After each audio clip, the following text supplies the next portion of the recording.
Københavns Tandlægeskole er under massivt pres. Pengene de fosser ud af kassen, ned i et dybt, dybt sort hul. Men hvor forsvinder pengene hen? Velkommen til Operation X. De forsvundne millioner. Vi er taget til Københavns Tandlægeskole for at se nærmere på de forhold, de studerende lider under, og for at komme til bunds i sagen.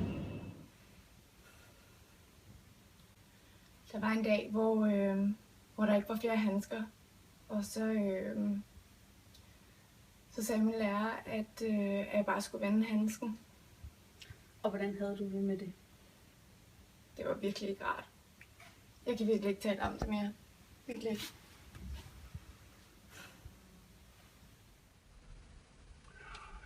Ja, altså vi får at vide på klinikkerne, at vi skal tørre instrumenterne af i patientservietterne, fordi vi skal spare på sterilisationen. Og jeg havde engang en patient, som jeg vidste havde hepatitis, altså smitsom leverbetændelse. Og jeg fik at vide, at min lærer ikke måtte vaske hænder, fordi vi skulle spare på vandet. Vi har fået et anonymt tip om, at årsagen til pengenes forsvinden skal findes internt blandt lærerstablen. Disse bilag afslører, at pengene bruges til alt andet end de studerendes uddannelse.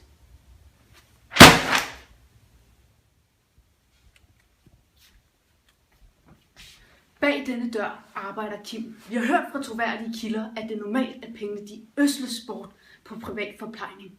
Nu går vi ind for at konfrontere Kim. Kim er tilsyneladende heller ikke på sit kontor i dag. Vi udnytter derfor muligheden for at snuse lidt rundt på Kims kontor.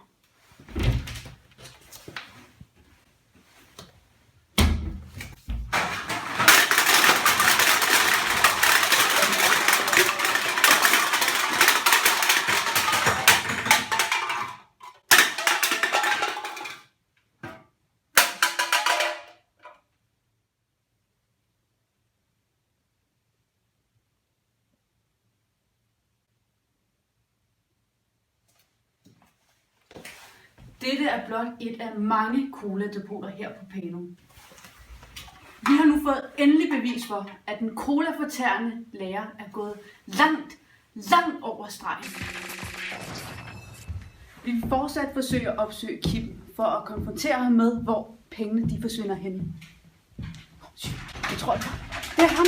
Ja, Kim! Får du det her med? Kim!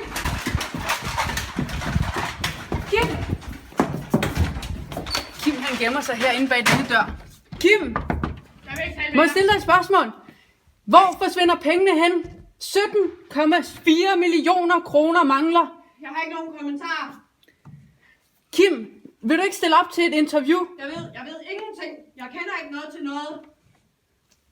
Jeg tror desværre, vi må sidde og slået. Kim sidder inde bag denne dør, men ønsker ikke at stille op til et interview i Operation X. En gang var de glade. En gang var der handsker, sprit og rene instrumenter til alle. En gang var der ordentlige forhold på Københavns Tandlægeskole. Men nu bliver pengene brugt til at dække en mands helt absurde behov. Det er nu op til de studerende at få tandlægeskolen tilbage på rette køl.